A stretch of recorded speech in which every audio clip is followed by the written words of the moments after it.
At the start of the season, did you have that feeling that got that this is it, this is the year, the championship year for my team?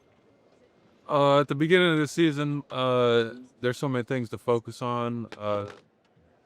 That's not one of the things that comes to mind. We got to focus on how to be better, ready for game one and uh, game one of the regular season. And after every single game, the focus switches to the next game. So we're not thinking that far ahead. Chet, once you watched the film, where'd you sort of feel like you could have been better, maybe inserted yourself into the game more?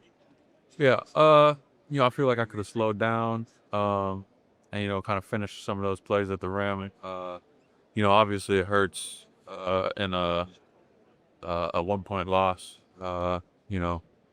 One single difference on one single play could have decided the game throughout the whole game. So it puts a magnifying glass on every single instance in the game, and I feel like everybody was kind of feeling that on where they could do better, and we just got to continue to try and clean those up as the series goes on. The Pacers are going to try and do better each game, so we got to do the same. Did you think would that be the thing you would say, that you were trying to go a little too quick on some of those plays inside? Is that the biggest issue, or is it something else? Uh, I'd say on some of them, too quick. On the ones that involved help side, just kind of slowing down and, uh, you know, understanding where they are is a big thing. Some of the kind of one-on-one plays, I wouldn't say so much slowing down as I'd say kind of just being a little bit more under control, I guess. And there's different ways to do that. So, I just got to continue to try and do that. But above everything else, just, um, you know, worrying more about impacting the game in all other facets and kind of just let that take care of itself. And if you just focus on that, you're going to start putting a lot more pressure on that. And then you're not going to be focused on everything else that's important too. So, Chet, you played for one season with Anthony Martic Gonzaga, and what did you come to appreciate about him as a teammate, and anything that happened in game one surprised you based on your background with them? yeah, obviously, he's my guy, great dude. I have a lot of compliments for him as a basketball player and a person, but we're playing against him right now, so I'm gonna hold on to all this.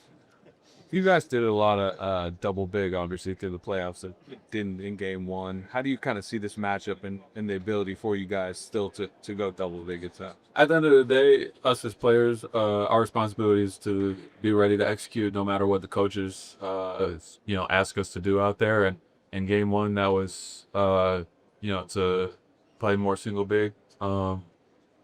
And whether the coaches ask us to do that or ask the team to go small or ask the team to go double big, we got to be ready for that and be able to execute it. And, that's just kind of what we focus on. How do you see the challenge of facing them with two bigs if you do decide to go that? I mean, it has trade-offs just like anything else. At the end of the day, they're a team that plays with pace, so you have to match that in both directions. They're a team that moves the ball, plays off the catch really well. So again, you have to match that, understand what each player is trying to do, understand what they're trying to do as a team, and it really doesn't change whether we're double big or single big. What you have to execute stays pretty much the same. How do you deal with the pressure that kind of comes with that you're in a must-win situation now with game number 2?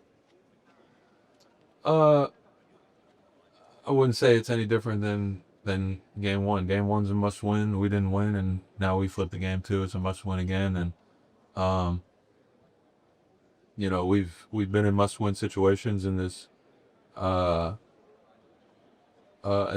run, and honestly, in the playoffs, every game feels like a must win. You're not saving anything in the tank for any games down the line. You gotta just lay it all out there.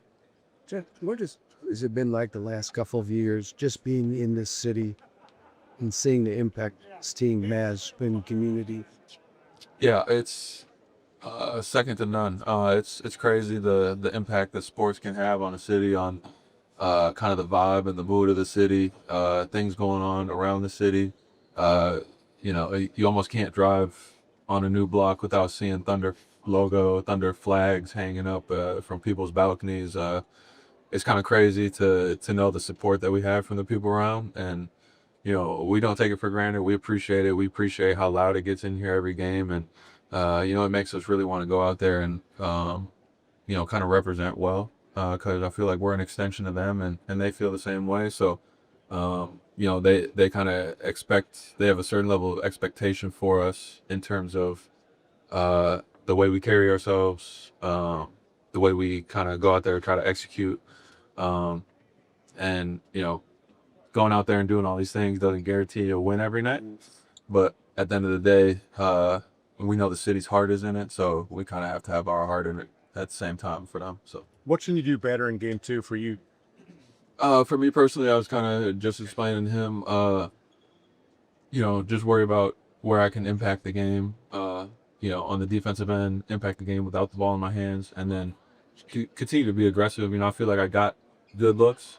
You know, I just have to, you know, kind of slow down on some instances, convert those looks, get to 2 feet sometimes, and just kind of, you know, trust that, you know, those looks will go down.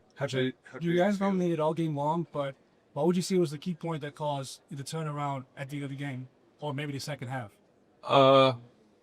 You really can't sum it up to one thing. You know, their team made big shots. We didn't convert down the stretch the way we needed to win the game. And you know, you can talk about the end of the game all you want, but you know, throughout the whole game, you know, even early in the game, you know, I had looks that you know, I feel that, you know, I should have converted. And you know, if those looks go down early in the game, you know, it's not a 1-point game with 8 seconds left in transition. You know what I'm saying? So you can't just look and put a microscope on the end of the game like that. You have to look at the game as a totality and understand where you can be better and where we have to be better, and that's what we're trying to do. Chet, obviously with the W big stuff. Yo, Chet, unrelated to the game, who's your favorite player on the team? Everybody. Chet. Quick question. Being one of the youngest teams to ever make the NBA Finals, can you talk a little bit about the camaraderie, a little bit of off the court, how you guys stay so well and connected, obviously being so young in the league? Yeah, obviously, like you said, we're one of the youngest teams in the league, especially ever be in this position. And with that, we kind of have a lack of going through certain experiences. But that doesn't mean that we have to have like a lack of maturity in how we process and handle different circumstances. You know, obviously we've seen losses, we've seen tough losses, we've seen blowout losses, we've seen gritty wins. We've kind of seen it all throughout this playoff run and through our time together. So it's really about just sticking together. And then, you know, when you lose a game in the playoffs, it feels like the world's supposed to blow off or something, which is okay to feel that way. But you just have to understand that, you know, those emotions don't really tie into winning or losing games unless you let it. It's more about focusing on what you control, how you can be better, and then going out there and doing it together. Chet, you last one, guys. Chet, you mentioned needing to be, or I guess wanting to be better off the ball. That was the ball next game. Obviously, that's something you've had to work on this year with the double big stuff. How difficult is it to sort of strike that balance of on-ball impact, off-ball impact in a series of this magnitude?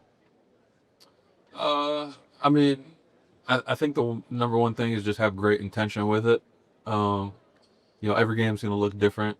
You know, some games the ball is going to naturally find me more. Some games, you know, the other team isn't going to play in a way that gives me as many looks. It's just understanding what the game is calling for and trying to execute that and basically doing whatever it takes to win, really.